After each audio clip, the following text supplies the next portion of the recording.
The final week of the NFL regular season is here. Let's talk some football. What's going on, everyone? Welcome back in to another episode for Just a Bet Outside. I am your host, Steven, and you heard it. It's the final week of the regular season. It's sad, but you know what? That means the playoffs are right around the corner, so I'm excited. It is a tricky week, so just bet carefully this one. But we're going to go over some extra stuff, not just the trends. I'll tell you here in just a little bit. But two quick reminders. The NFL Saturday Games Best Bets video is already out, so go check it out. We got 3 bets for those 2 games. Let's start out the weekend with some winners, and then the NFL player props video for Sunday will be out after this one later tonight, Friday night, like usual, and we'll get some winners there. Also releasing some anytime touchdowns. So on a nice 5-1 run in these last 6 game bets, so hopefully we can keep that rolling at a 3-0 sweep last week. And I'm ready to get some more winners. So let's keep it rolling. But that means we start out with the dad joke. So here we go. What do you call the man who didn't do enough digging? Douglas. Not bad. In this video, we're going to recap, or we're not going to recap anything. We're going to go over the Week 18 trends. They went 6-3 last week. We don't have as many trends this week, but what I am going to give you, I wanted to make sure I took the time to kind of help you guys out, and I'm going to give you all the NFL playoff scenarios in each game, what teams are playing for. I think it's just nice to have it all in one spot so you guys can look at that while you're making some bets. And then, of course, we'll give you our 3 best bets and finish it up with the recap. So hit that like button if you haven't already. Leave a comment below to help this channel continue to grow. If you're new to the channel, hit that subscribe button as we're on our way to 35,000 subscribers. You guys are awesome. The support all season long is just incredible, so we appreciate it. But let's get it started, and that means it's trends time. All right, only got 4 trends for you for Week 18 because, you don't want to include too much. There's a lot of teams not playing for much. We'll go over that in a little bit. But like I said, 6-3 last week on the trends, 106-95 on the season. But Panthers and Falcons, a combined 23-8 to the first half over. That total is 23.5. Bears 0-7 against the spread in the first half on the road. If you like that one, that means you're going to take Green Bay minus 6.5 in the first half. And Green Bay's been playing well in the first half as well. Dolphins 4-1 to the under without Tua this season. The total in that one is 39. And the last 9 games between Washington and Dallas have gone over the total. That total is 44 points. So that's all we got for the Week 18 trends. And now it's time for those playoff scenarios. All right, I wanted to give you guys as much info as possible. We're going to go over only the games that have 1 or 2 teams that are fighting for seeding, playoffs, whatever it is, just to kind of help you guys out. Carolina and Atlanta. Atlanta needs a win and a Tampa Bay loss to win the division. Pretty simple. And then New Orleans at Tampa Bay. Like we just said, Tampa Bay needs a win or Atlanta loss to win that NFC South. Tampa Bay would get the 3 seed with a win and a Rams loss also to Seattle. The 3 seed means facing Green Bay or Washington. If they get the 4 seed, that means facing Minnesota or Detroit. You don't want to do that. Washington at Dallas. Washington win or Green Bay loss gives Washington the 6 seed. They're already locked in the playoffs, but they would get a 6 seed, which means there'd be a first-round matchup with the Rams or Buccaneers. If they lose, or if they lose and Green Bay wins, then they would get a 7 seed. You don't want that. You're going to Philly in the first round if that happens. So obviously Washington still has a lot to play for. Kansas City at Denver. Kansas City has nothing to play for, but Denver needs to win for the 7th seed to face Buffalo in the first round. Win or you're out. That's what it is. A Denver loss means they would need Miami and Cincinnati to both lose. So technically, if they lose, they can still get in. But Denver is all in. Obviously, as you see, that point spread's pretty big in that one as well. So that's page 1. Let's move over to page 2. The Chargers at the Raiders. Chargers already clinched the playoff spot, but they could get the 5 seed with a win and a Pittsburgh loss to Cincy. Here's the deal with this one. Pittsburgh plays on Saturday. So if you're betting Chargers or Chargers props or all that because they want to get the 5 seed, be careful because you don't know what's going to happen. If Pittsburgh wins on Saturday, then the Chargers really have nothing to play for on Sunday. So keep that in mind. They will know if they have anything to play for by kickoff. Chicago at Green Bay. A Green Bay win and Commanders loss gives Green Bay the 6 seed. If not, they get the 7 seed. A 6 seed would mean facing the Rams or the Bucks. 7 seed means facing Philly like we've talked about. You don't want to do that. Miami at the Jets. Miami needs a win and a Denver loss versus KC to get that last playoff spot. It's pretty simple. And then the game of all games, baby. The game of the year, game of the weekend. The winner between Minnesota at Detroit gets the 1 seed in the first round bye. A tie in this game also gives Detroit the 1 seed, just in case you're curious. But the loser of this game would drop down all the way to the 5 seed. And it'd be a road game versus either Atlanta, Tampa Bay, or the Rams. So that's the 2 playoff scenarios. Let's go to page 3 real quick. This is just to tell you the 4 playoff teams that have nothing to play for. Texans locked into the 4 seed. Bills locked into the 2 seed.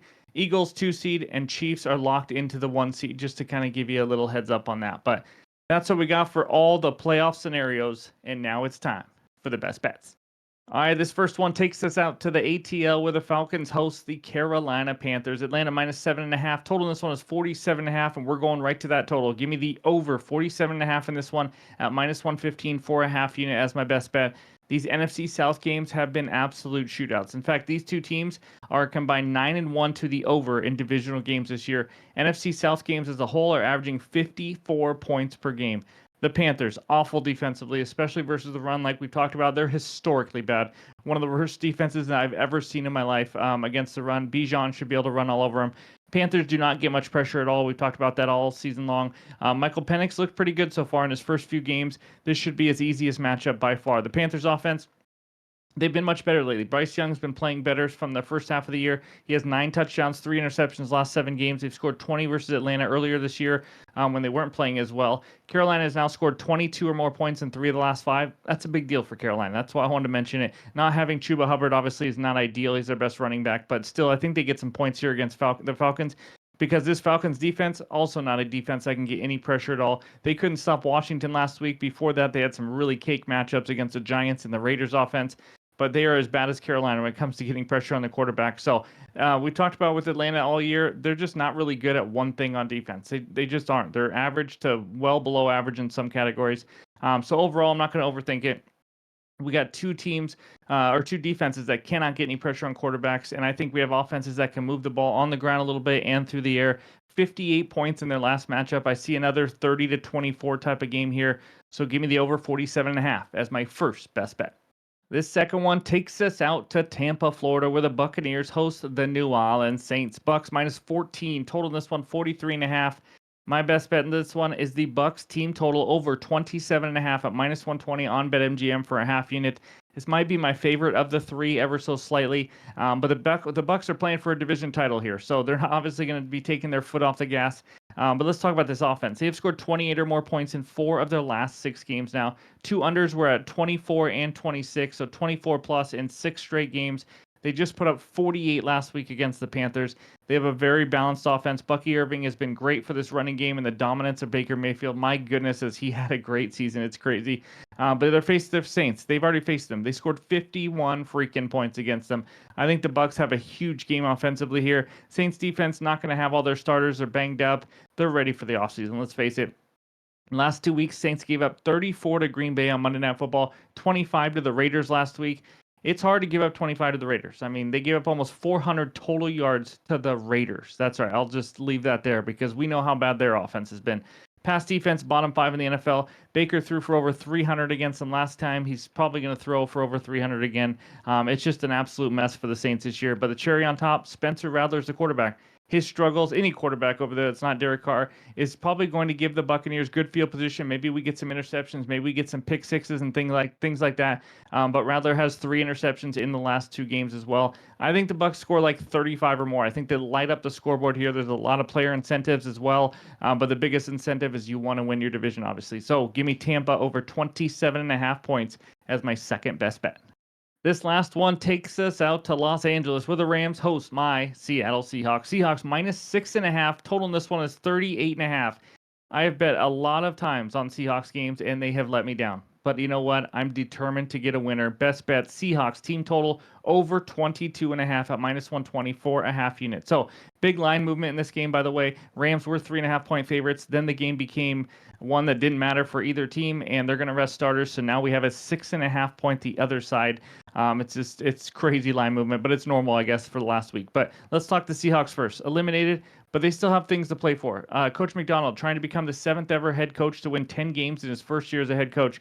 Gino has incentives. I was going to go over these, but you know what? We're going to go over all those in the player prop video, so be sure to stay tuned for that. Smith and Jigba, 4 catches short of 100 receptions in the Seahawks franchise record as well, which would break Tyler Lockett's record. DK Metcalf, 61 yards away from another 1,000-yard season. Also, this Seattle offense has been much, much better on the road. They're averaging 24 points per game on the road, only 19.7 at home. Gino is also much, much better indoors. This team is made to play indoors, not in Seattle.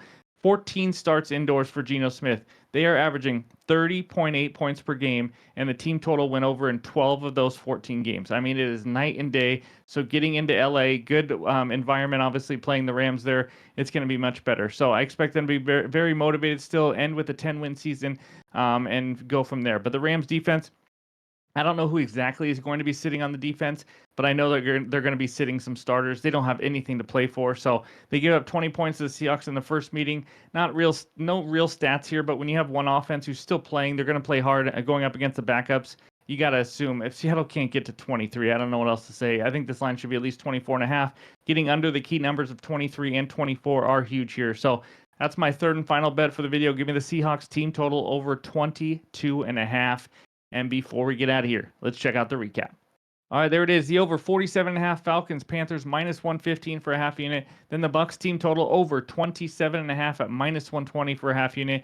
And we end with my Seahawks team total over 22.5 minus 120 for a half unit. That's all we got. Again, the NFL player props video will be coming out shortly after this with our best bets as well. But thank you guys for watching. As always, if you haven't already, hit that like button. I would really appreciate it. Hope everyone enjoys the last weekend of NFL regular season football, and we'll talk to you soon.